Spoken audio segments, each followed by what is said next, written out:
한번 따라하실까요? 갈라디아 교회 지난 시간에 갈라디아 교회 1, 오늘은 두 번째로 말씀 은혜를 나누기 원합니다. 신약과 구약을 우리에게 말씀으로 주셨는데, 제가 여러분의 머리에 못이 박히도록 하나님의 말씀을 정의하라 그러면 바이블은 하나님의 기록된 말씀이다. 이 자체도 정말 가슴 뜨거운 거죠. 하나님께서 말씀하여 우리가 늘 하나님의 마음을 볼 수 있도록 기록해서 남겨주신 거거든요. 그래서 이것을 바이블, 기록된 말씀, 하나님의 말씀이라고 말한다. 하나님의 말씀의 내용이 뭘까? 말씀을 펼쳤더니 약속이라는 단어가 나오더라. 언약이라는 단어가 나오고, 하나님께서 우리에게 맹세하시고, 이런 식으로 약속의 이야기가 나오더라. 그래서 구약과 신약, 예전에 어떤 목사님이 보니까는 우리 성도들이 힘들 때 구약과 신약 두 촌만 먹으면 확 낫는다 그러니까, 어떤 성도들은 또 이 성경이 무슨 한약인가? 물론 이제 신약과 구약해서 한약을 비유해서 이렇게 조커처럼 말했지만, 그렇다고 절대로 신약과 구약은 한약 이름은 아니라, 구약은 이루어진 약속의 이름이고 신약은 새로운 약속의 이름이더라. 근데 약속도 그냥 약속이 아니라 한 번 맺은, 마치 유언과 같아서 약속을 해놓고 유언장을 써놓고 공증을 해놔서 이제는 그 약속한 사람이 이 세상에 없기 때문에 누구도 다시 바뀔 수 없는 약속, 그걸 바로 테스타멘트라고 하더라. 그래서 올드 테스타멘트, 뉴 테스타멘트라고 하더라. 그래서 예수를 믿는다는 것은 무엇일까? 그 약속에 서로 대상이 되는 것. 제가 이번 주일날 이제 추수감사절 말씀을 나눌 때 하나님께서 내가 너와 이것으로 약속했다 라고 하는 이것은 주일날 말씀드리기로 하고요. 하나님께서 우리와 약속을 맺은 자가 되는 거거든요. 그래서 예수를 믿으면 구약의 약속이 이렇게 이루어졌구나. 예수를 믿으면 하나님은 나에게 무엇을 갖고 계시는구나. 약속을 갖고 계시는군요. 이제 우리가 그래서 약속의 자녀가 된, 그래서 약속의 자녀, 언약의 자녀, 이게 이제 우리를 향한 새로운 신분이 되는 것입니다. 그러니까 하나님과 우리 사이에 약속된 내용이 있다. 누구의 이름으로? 예수 그리스도의 이름으로. 그래서 기억이 나시고 늘 마음에 두시겠지만 하나님과 우리 사이는 약속된 그런 관계. 그런데 구약 성경을 또 율법이란 마음을 쓰거든요. 구약 성경을 말할 때 율법, 율례, 법도, 규례, 계명 다 같은 말이지만 하나님께서 우리에게 말씀으로 주시는 건데, 율법이란 뭐냐? 너희가 나 사이에 약속을 맺었으니 약속의 자녀는 이 법대로, 이 계명대로, 이 규례대로, 말씀대로, 명령대로 살아가야 된다. 말씀을 왜 우리가 지켜야 되느냐? 그것과 하나님과 우리 사이에 무슨 관계? 약속의 관계이기 때문에 그렇습니다. 오늘 아침 새벽 예배 때에도 왜 솔로몬인가? 다윗의 많은 자녀들이 있는데 왜 다윗의 상자권이 솔로몬에게 내려가는 가? 요즘 재밌는 하나님이 주시는 퀘스천은 뭐냐면, 제가 지난번 설교할 때도 왜 요셉인가? 아브라함의 하나님, 이삭의 하나님, 야곱의 하나님, 그 다음에 장자 르벤의 하나님으로 가야 되는데 하나님은 거기서 장자권을 쭉 뽑아갖고 요셉에게 11번째 아들에게 탁 넘겨줍니다. 그러면 왜 요셉인가? 우린 그 사실을 눈치채야 되지 않겠습니까? 그러니까 규정에서 어긋났지만 주권을 갖고 계신 하나님께서 자격이 없는 요셉에게 넘겨줬을 때, 요셉이 받을 자격이 없지만 그 축복을 받았다면 그걸 뭐라고 말한다? 은혜라고 말하는 거죠. 은혜인 것입니다. 하나님께서 그 사람에게 넘겨주는 것이죠. 그런데 오늘 성경에 보면 하나님께서 율법의 은총을 가진 하나님의, 제가 아까 솔로몬 얘기도 했지만 왜 솔로몬인가? 다윗의 장자에게 넘어가야 되는데, 그래서 압살롬이라는 이런 아들은 자기에게 올 줄 알았는데 오지 않아서 아버지를 대항하여 반역을 일으키기도 했단 말입니다. 자, 그런데 왜 솔로몬에게 넘어갔는가? 이유는 보니까 솔로몬이 하나님을, 새벽에 나오시면 한 사람 넘나 이거? 곳에 잊어드셨나? 내일 아침에 똑같은 설교를 또 해도 와, 우리 목사님은 날마다 새로운 말씀으로 주옥같이 말씀하셔. 그러니까 이건 설교하는 자의 문제가 아니에요. 설교를 들으시는 분이 그냥 주옥같이 들어서 말씀만 들어도 그냥 눈물이 이러시면 그냥 저는 명설교가 되는 거고, 이 들으시는 분들이 그냥 그거는 지난주 셋째, 작년 이맘때 셋째 주 그 몇째 시간에 한 거 아닙니까? 라고 또 얘기하는 순간 또 이제 제가 이제 또 헷갈리기 시작하는 거예요. 어쨌든 새벽에 말씀을 나눌 때 솔로몬이 하나님을 사랑하고 다윗의 법도대로 행하였다라고 말하거든요. 그 얘기는 뭐냐면 하나님이 그 약속 안에서 그가 거하였다, 이런 뜻을 가지고 있거든요. 그러면 이 구약이 예수 그리스도를 말미암아 은혜의 시대라고 말하는 신약에 우리와 어떤 관계가 있느냐, 율법과 은혜가 그리스도 안에서 어떻게 조화를 이루느냐, 이걸 가장 잘 보여주는 사람이 누구냐면 바울이었어요. 제가 오늘 바울, 그래서 바울이네요. 저는 개인적으로 바울을 살짝 좋아하지 않았습니다. 왜냐하면 바울의 신학을 보면 예수 그리스도의 복음이 있고, 구약에 이제 예수의 복음이 사복음서가 있고, 또 사도행전은 뭐 누가가 쓰고, 그리고 로마서부터는 이제 바울 서신, 계시록 이전까지 뭐 베드로 전후서도 나왔지만 바울이 13권 11권을 썼거든요. 그런데 이 바울의 복음을 보면 살짝 예수 그리스도의 복음과 약간은 부딪히는 게 있지 않나? 솔직히 이제 그런 마음이 있어갖고 이 바울에 대해서는 제가 별로 그렇게 살짝 제가 좀 한쪽 색안경을 쌓고 쓰고 보는, 저는 오직 예수님의 복음에만 관심이 있기 때문에 그러다가 제가 오늘 이후로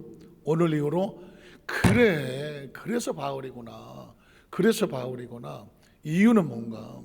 그래서 요셉인 것처럼, 그래서 솔로몬인 것처럼, 그래서 바울인 것이죠. 왜 그러냐면 이 바울이 정말 충성되게 하나님 앞에 헌신돼요. 예수님의 12 제자도 아니고, 또 무슨 그 12 제자가 가리킨 제자 중에 제자도 아니고, 아시는 것처럼 그리스도의 복음을 들고 나간 사람들을 핍박하던 사람 아닙니까? 예수님도 네가 나를 핍박했잖아 하던 사람인데, 하필이면 왜 하나님은 이 바울 같은, 그냥 부드럽게 말하기도 싫으니 바울 같은 놈을 데려다가 이 복음을 전하게 하시느냐고. 그래서 바울에 대해서 제가 마음에 좀 찝찝함이 없지 않았는데, 바울이어야 되는 이유가 있습니다. 사도행전 9장을 한번 가볼게요. 사도행전 9장에 가면 1절 이하에, 사울이죠. 바울의 원래 이름이 이제 사울이니까, 사울이 주의 제자들, 그리스도의 제자들에 대하여 여전히 위협과 살기가 등등하여, 어떻게든지 예수를 믿는 것들은 내가 싹 다 잡아다가 감옥에 넣겠다. 이게 바울이거든요. 아직도 그냥 살기와 기세가 등등해서 어떻게든지 내가 한 놈이라도 맞아 다 잡아주겠다 그래갖고는 대제사장에 가서 뭘 했어요? 다메섹 여러 회당에 가져갈, 그 회당에 그리스도의 제자들이, 또 그리스도인들이 숨어서 말씀을 나누고 있다고 하니 나에게 공문 허가서를 주시오. 저것들을 잡아다가 내가 싹 다 사거리 깡거리 다 집어넣겠습니다. 이래서 공문을 청했더니 이는 만일 그 도를 따르는 사람, 도가 뭐예요? 예수의 복음. 제가 여러분 그런 얘기를 했죠. 원래 기독교가 아니라 기독도다라는 말을 했습니다. 아마 여러분이 태어나서 처음 들었을 수도 있고요. 우리 여도순보 안산교회 오셔서 김유민 목사를 통해서 아마 처음 들었을 거예요. 기독교를 기독도라고 말하는 사람을 그전에 들어본 적이 있다? 없을 거예요. 제가 여러분에게, 적어도 우리 여도순보 안산교회 성도들은 이 정도 클래스가 있다니까. 교를 넘어 도로, 만약 혹시 지하철 어디서 도를 아십니까? 그러면 붙잡고 이렇게 하시. 우리에게 교회 오시면 도를 알려드리겠습니다. 왜냐하면 왜 도라고 말하냐, 제가 만든 도가 아니라니까요. 마가복음에 보면, 복음서에 가장 먼저 썼다고 하는 마가복음에 보면 거긴 뭐라고 말하냐면 예수 그리스도의 도의 말씀이라는 말을 씁니다. 도가 무슨 도인가요? 도가 무슨 도예요? 도 닦는다고 할 때 도는 무슨 도예요? 한문으로? 길도자거든요. 길이에요, 길. 길도자를 말하는 거예요. 도란 뭐냐? 그 도를 따른다, 길을 말하는 거거든요. 예수님이 뭐라고 그랬죠? I am the way. 내가 길이야. 내가 진리고 생명이라고 말했거든요. 예수님 자신을 뭐라고 말했다고요? 나는 도라고 말했습니다. 한문으로 말하니까 도인 거예요. 한글로 말하면 길이라고 말하는 거예요. 그래서 성경은 길이라고 말하는 거고요.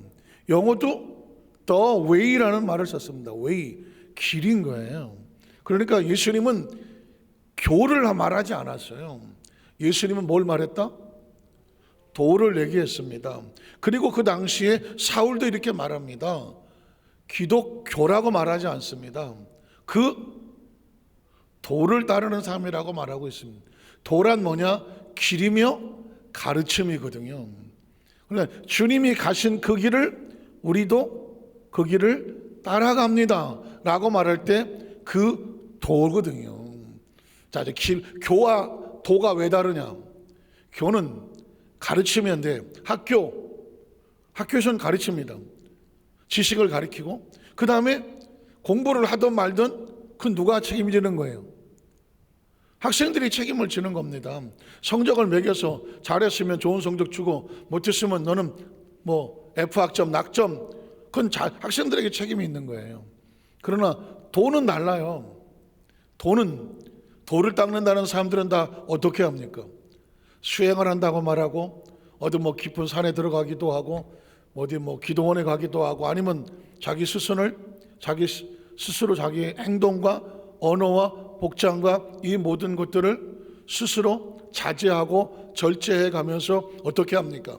자기를 자꾸 닦잖아요. 생각을 닦고 마음을 닦고 자신의 몸을 닦고 삶을 닦지 않습니까? 닦는다는 게 뭘까요? 그리스도의 말씀에 내가 거기에 따라갈 수 있도록, 따라가지 못하는 것들은 잘라내고 꺾어내고 글자 그대로 수행, 자신의 몸을 닦는 행함의 길을 가는 게 그런 거거든요. 사실은요, 기독교는 머리로만 하는 게 아닙니다. 교를 가지면 머리로만 잡뜨기만 합니다. 그래서 어떻게 합니까? 내가 이 정도 알고 있는데 너는 이게 틀렸어. 아이고, 너는 저게 틀렸다니까. 이건 뭐예요? 교만 알고 있는 사람. 그래서 그 사람을 뭐라고 돼? 교만하다 하잖아. 이게 상당히 높은 수준인데, 교만 알고 있는 사람을 뭐라고 부른다? 교만한 사람이라고 말합니다. 그런데 교만, 우리는 교를 알고 싶은 게 아니에요. 우리는 뭐 하는 사람이다? 도를 닦는 사람입니다.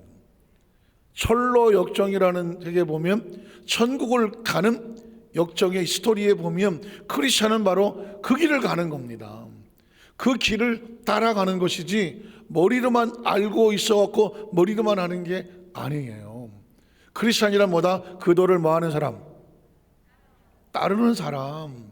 그래서 이 사울이 말하는 거예요. 만일 그 기독교, 그리스도, 예수를 따르는 사람들을 만나면 내가 어떻게 한다고? 남녀를 막론하고 결박하여 예루살렘으로 잡아오려고 그렇게 했다는 것입니다. 그러면 왜 사울은 율법주의자거든요. 사울은 왜 그리스도인들을 핍박하려고 했을까? 당시 율법주의자들이 볼 때 예수는 도무지 이해할 수가 없는 존재였습니다. 왜냐하면 아까 말씀드렸죠.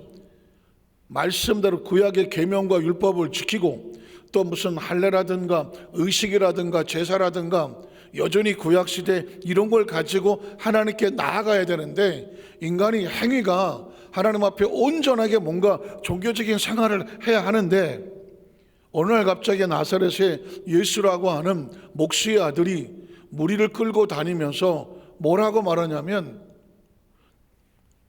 너희가 제가 마태복음 5장 6장 7장 산상수훈 이 세 장만 있어도 도는 존재가 된다라고 했던 것처럼 옛사람에게 말했지만 너희가 살인만 하지 않으면 너는 살인자가 아니야 라고 말하지만 나는 너희에게 이르노니 형제를 향하여 미움만 가져도 뭐한 사람이다?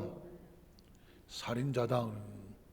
아니 나는 행위만 올바로 하면 나는 의로운 사람이라고 말하는 바리새인들과 서기관들 앞에서 예수를 말하기를 네 속에 미움을 가졌다면 너는 살인자야.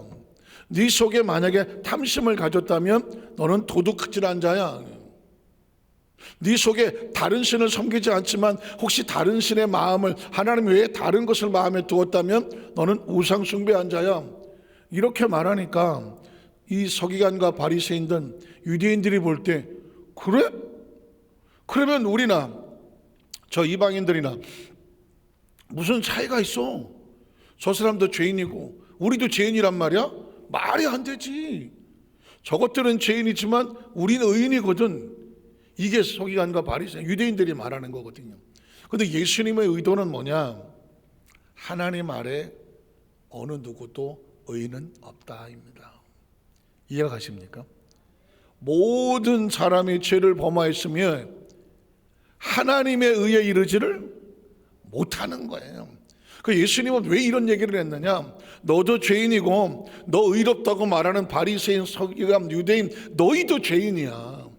그런데 네가 죄인이 왜 그 죄인들을 향하여 돌을 던지느냐고. 인간은 서로에게 돌을 던질 존재가 아니야. 피차 네가 잘난 내가 잘나니 돌을 던지고 핍박을 하고 비판하고 정죄하고 난 그래도 너보다 나아 아니라는 것입니다. 우리는 다 하나님 안에서 은혜 받을 자고 은혜를 구하는 자지 나는 너보다 조금 덜 더럽고 너는 더 더럽고 이런 걸 판단하고 정죄할 존재가 아니라는 거죠. 예수님이 땅에 모든 사람을 죄인을 구원하러 왔지 예수님께서 의인이 있다면 나한테 오지 마라. 병든 사람이 병원에 필요한 것이지 건강한 사람이 병원에 가느냐? 조금이라도 의롭다고 생각한 사람은 나한테 오지 마라. 나는 의인을 구하러 온 것이 아니다. 누굴 구하러 왔습니까? 죄인을 구하러 왔습니다. 그래서 수고하고 무겁든 죄로 인하여서 수고했고 죄로 인해서 무겁고 주여 나를 불쌍히 여기소서 내가 죄인입니다 라고 하는 마음에 이 목마름이 있다면 나에게 오라. 내가 너희를 편히 쉬게 하리라. 이게 복음인 거거든요.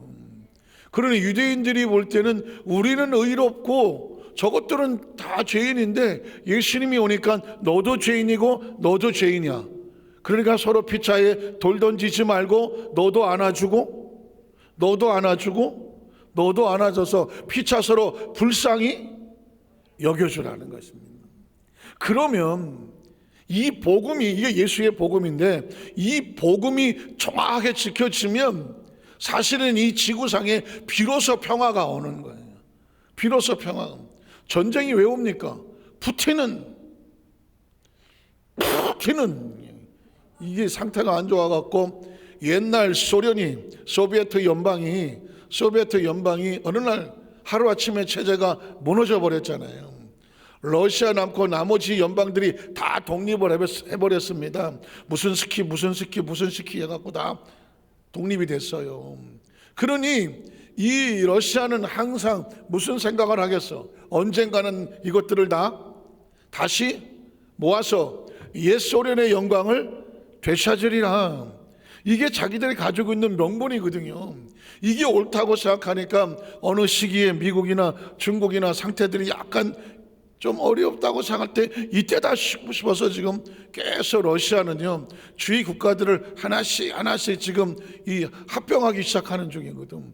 그러다가 어떻게 우크라이나를 만나갖고 지금 질질 끌어서 요즘 상태가 이상해졌지만 이로 인해 세계 경제가 지금 휘청거리고 있는 거거든요. 그런데 그 사람들에게 물어보십시오. 내가 잘못했다는 사람은 하나도 없습니다. 다 저것들 때문에 저 미국 때문에 저 다른 나라 때문에 이러는 거거든요. 여러분 북한도 마찬가지 아닙니까? 김일성, 김정일이도 하도 바뀌어갖고 이름 생각하는 김정은이도 마찬가지입니다. 조선인민공화국의 평화를 위하여. 그 국민들은 그 북조선을 그렇지 않습니까? 더 남조선의 불쌍한 미제의 그 치하 속에 있는 저들을 동포를 구원합시다. 그 어떻게 하겠어? 그 사람들은 또 그게 의야. 또 북한은 자기들이 의롭다고 생각하는 거예요. 그러니까 인간이라고 하는 거는 왜 전쟁이고 벌어지느냐? 나는 옳고 너는 틀리다고 하면 전쟁이 생길 수밖에 없어요. 나는 옳고 너는 틀려 분쟁이 생 갈등이 절대 평화가 없어요. 평화는 어때요? 너도 옳고 나도 옳아. 이렇지 않으면 야 너도 부족하고 나도 부족해. 여기에 평화가 있는 거 아니겠습니까? 부부싸움을 해야 합니까? 당신이 누군가 당신이 하고 뭔가 손가락질을 하면서부터 그러는 당신은 이러면 싸움이 되는 거 아니겠습니까? 어느 날 보니까 그래 미안해 그래야 아유 저도요 이래야 부부가 평화하지. 모든 관계도 마찬가지입니다. 그래서 예수님이 이 땅에 오신 이유는 모든 인류를 구원하려 하심인데 개인 구원뿐만 아니라 예수를 믿고 하나님의 나라에 가는 개인 구원뿐만 아니라 나라가 평안하려면 세계가 평안하려면 그리스도의 복음으로 온 세상이 편만하게 증거되지 아니하면 세계 평안은 없어요. 지금 사울도 보십시오. 사울이 머리가 나쁩니까? 무슨 공부를 못했습니까? 집안이 나쁩니까? 그가 율법에 대해서 박학다식한 아주 철저하게 그가 하나님을 안 섬깁니까? 하나님을 안 믿습니까? 오직 하나님을 위하여 목숨도 거는 사람입니다. 그런데 뭐가 틀렸습니까? 나는 율법적으로 깨끗해. 난 깨끗하지. 그런데 저 그리스도를 따라가는 저 무리들을 보니까 저것들은 율법도 안 지키고 복음과 은혜라고 말하면서 값없이 은혜를 얻었다고 하니 어떻게 그렇게 될 수가 있겠어? 우리같이 율법을 지켜야지. 제사를 지내고 하나님이 구약 명령대로 다 해야지. 나중에 제가 따로 말씀을 드리겠지만 엄청난 충격이 하나 있습니다. 충격은 뭐냐? 인간은 존재적으로 하나님 말씀을 지킬 능력이 없습니다. 구약을 주신 이유 중에 하나는 뭐냐면 너희라는 존재를 가만히 들여다봐라. 구약의 율법을 이게 하나님 앞에 올바로 의로워지는 계명인데 네가 율법을 보면 네가 지킬 수 있겠느냐? 지킬 수 없어요. 제가 나중에 이제 또 그 부분을 말씀드리겠습니다만은 지킬 수가 없어요. 그러면 오호라 나는 곤고한 사람이로다. 이 사망의 몸에서 누가 나를 건져내라. 바울이 그랬지만 자기가 알고 있는 그 율법적인 지식과 그 모든 걸 동원해도 이게 내 육체 속에 끌어오르고 있는 내 속에 있는 이 모든 유혹과 이 모든 것들로부터 내가 구원을 못해. 그런데 뭘 보니까 생명의 성령의 법이 예수 그리스도 안에서 나를 자유하게 하시고 해방하게 하는구나. 오직 그리스도의 은혜만이, 그리스도의 은혜로만이 내가 구원을 얻을 수 있구나. 구원을 얻을 수 있구나. 이게 이제 고백이 되는 거거든요. 그래서 구약의 율법은 우리에게 지키라고 있지만 지킬 수 없는 한계, 우리의 한계를 깨닫게 하면서 우리가 구원 얻을 수 있는 방법은 율법이 아니라 율법 안에서 우리가 부족한지를 깨닫고 거울을 보니까 이게 내 모습이구나. 그래서 내가 어떻게 구원을 받을 수 있을까? 하나님의 은혜로 누구든지 저를 뭐하는 자마다, 믿는 자마다 하나님을 알고 나를 알고 예수 그리스도를 통하여 내가 하나님의 자녀됨을 새롭게 회복하는 자마다 비로소 멸망하지 않고 영생을 얻게 하려 하심이라는 것입니다. 이게 구약과 신약의 관계를 아는 것이고 그 가운데서 있는 저와 여러분에게 주신 구원의 은총인 거예요. 이걸 비밀을 풀어나가는 것이 누구냐? 사울이고 바울입니다. 자, 쭉 한번 읽어볼게요. 사울이 길을 가다가 다메섹에 가까이 이르렀더니 호린 하늘로부터 빛이 그를 둘러 비추는지라 땅이 엎드러져 소름에 소리가 있어 이르되 사울아 사울아 내가 어찌하여 나를 누구와 만납니까? 율법주의자 그리스도교를 핍박하는 사울이 떠고덕 말을 타고 가는 율법이 가다가 예수 그리스도의 은혜와 부딪히잖아요. 은혜와 예수와 바울이 만나잖아요. 부딪히는 순간 율법이 바울이 꼬꾸라져서 쓰러져 버리지 않습니까? 누구십니까? 네가 핍박하는 예수다 라고 율법과 은혜가 부딪혔습니다. 자, 그 다음 절에 보니까 그래서 대답하되 주여 누구십니까? 그랬더니 이르시되 나는 네가 박해하는 예수다. 예수는 복음이고 예수는 은혜고죠. 믿으십니까? 바울은 율법을 가지고 형식을 가지고 제사를 가지고 이걸 가지고 가서 그리스도인들을 핍박하러 가는데 예수님께서 부딪혀 만나시는데 네가 핍박하는 예수다. 크리스찬을 핍박하고 교회를 핍박하는 하나님의 나라를 핍박하는 것은 누구를 핍박하는 거다? 예수를 핍박하는 거거든. 예수다. 자, 그랬더니 그 다음 절에 보니까 너는 일어나 시내로 들어가라. 내가 행할 것을 앞으로 행할 것을 내게 이를 자가 있느니라 하시니 같이 가던 사람들은 도대체 무슨 일이 일어난지를 알지 못하고 소리만 듣고 아무도 보지 못하고 말을 못하고 엄청난 상황이 눈앞에 벌어졌는데 이해가 안 되니까 서 있더라. 사울이 땅에서 일어나 눈은 떴으나 아무것도 보지 못하더라. 율법이 그런 것입니다. 사울은 율법을 가지고 난 눈으로 보고 있어. 눈은 떴어요. 근데 보인다고 안 보인다고요? 보이지 않아요. 율법으로 가리워진 사람은 사람을 판단하고 정죄하고 나는 의로운데 너는 뭐 이렇게 지저분하냐 라고 남을 판단하고 정죄하는 사람은 눈은 떠서 보는 것 같지만 그리스도의 은혜가 보이지 않는 것이죠. 눈은 은혜가 보이지 않는. 성경은 아주 절묘하게 사울이 눈을 떴는데 보지를 못해. 여러분은 눈을 뜨셨습니까? 영 안을 뜨셨습니까? 뒤집어 말하면 육신의 눈은 떴지만 영안은 뜨지를 못하는 것이죠. 율법을 넘어서 그리스도의 복음의 은총을 볼 수 있어야 뭐가 떠진 거냐? 영안이 떠진 것입니다. 사울은 육신의 눈은 뜨고 있으나 보이질 않는다. 그래서 어떻게 합니까? 사람 손에 이끌려서 다메섹으로 들러갔습니다. 오히려 다메섹에 가서 크리스찬들을 잡으러 갔다가 자기가 눈이 안 보여갖고 사람들의 손에 의해서 다메섹에 들어갔습니다. 그리고 사흘 동안 보지도 못하고 먹지도 마시지도 못하고 있습니다. 죽은 자와 같은 것이죠.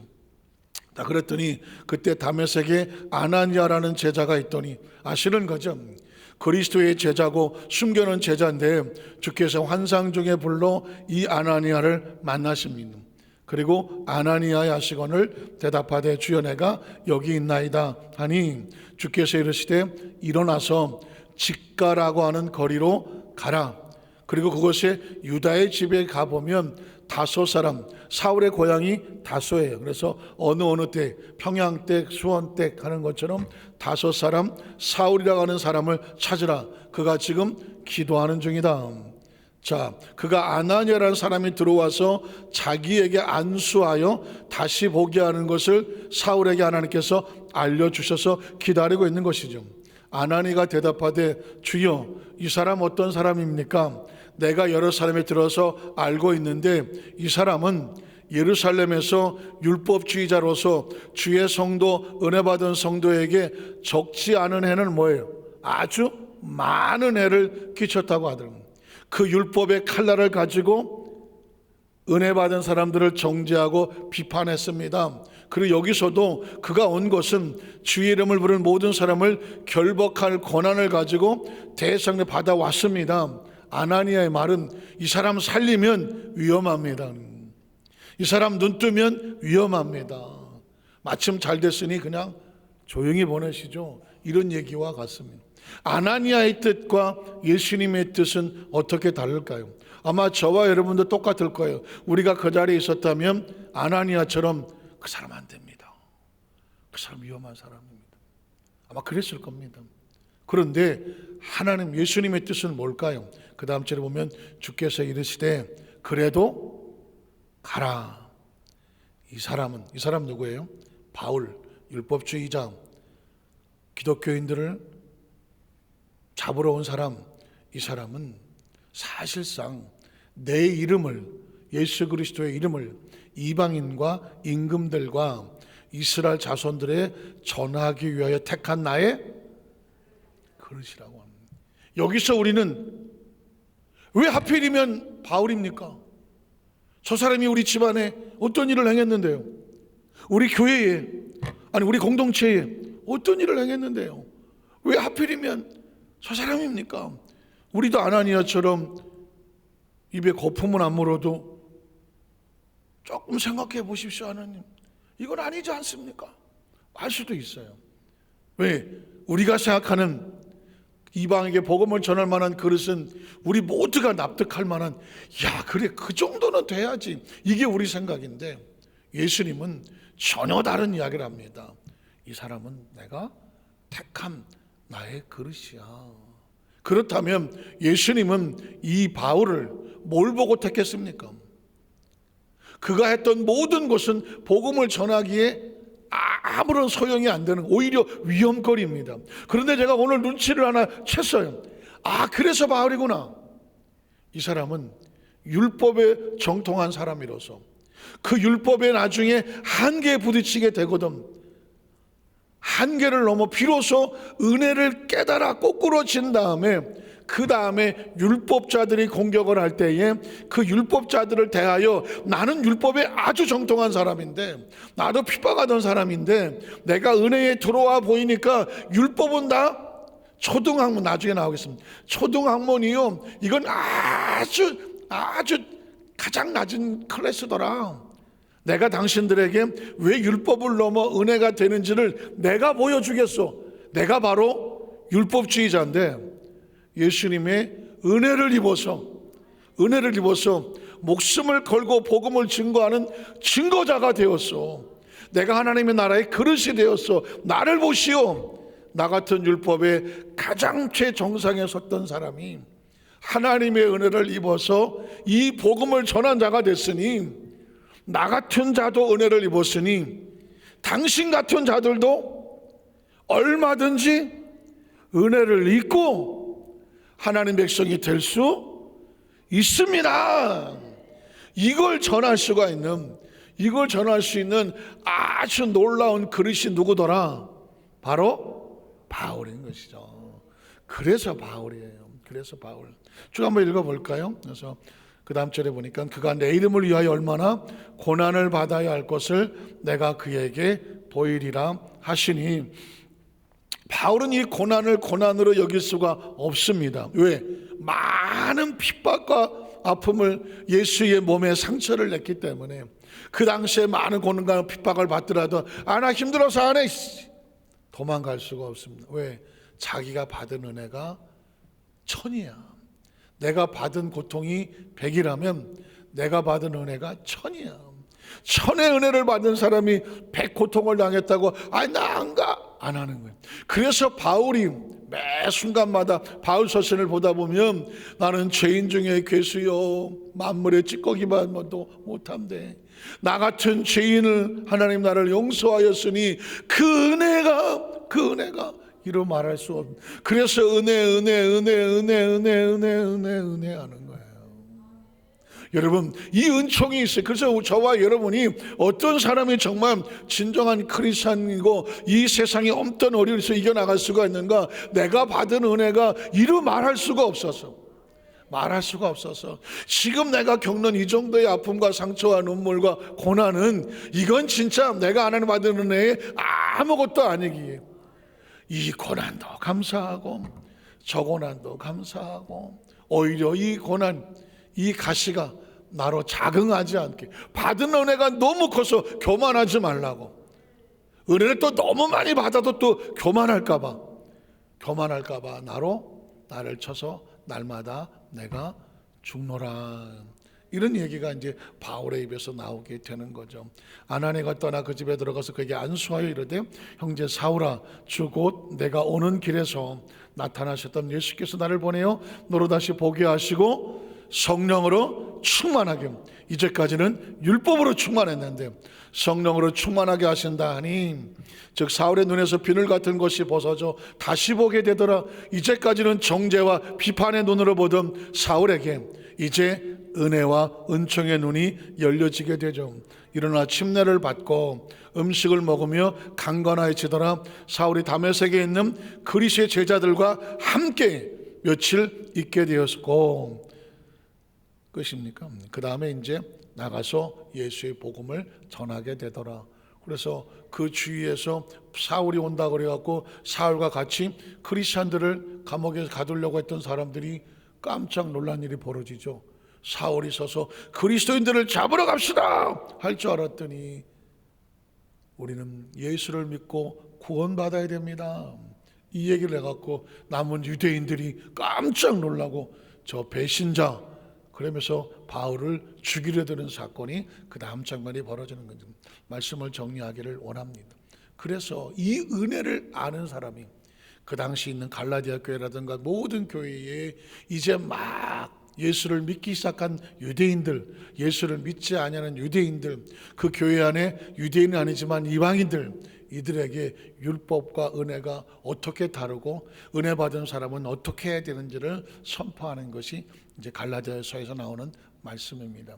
간절히 바라기는 우리 어디서 만살교회 모든 성도들도 신앙생활을 하다 보면 나도 모르게 율법주의자가 될 수 있습니다. 신앙생활을 오래 하다가 보면 교회는 이렇게 하는 거야, 신앙생활은 이렇게 하는 거야, 자기 나름대로 딱 굳어져 있는 생각과 고정관념을 가지게 되어 있습니다. 그러다가 어느 날 뭔가 좀 다르면 왜 그렇게 해? 왜 그렇게 해? 하면서 간섭하기 시작하고 다른 사람을 향해서 아유 저거는 하면서 나도 모르게 비판하게 되고 정죄하게 되고 평가하게 되고, 그리고 그 사람에 대해서 내가 이렇게 가르치려고 들게 되고, 뭔가 이런 모습을 되면서 갈등과 상처를 만들게 될 때, 내 안에 혹시라도 교만이 들어와서, 머리만 하는 교만이 들어와서 도를 보여주지 아니하고 혹시라도 내가 아직 그리스도의 이 도의 충만함이 이르지 못한 건 아닐까? 그때 멈추고 내가 먼저 나 자신을 돌아보면서 나도 구원을 받은 은혜를 받았으니 우리 서로의 피차의 은혜의 모습으로 나가자. 이런 우리 모든 성도님 되시기를 주님의 이름으로 축원합니다. 기도하겠습니다. 하나님 아버지,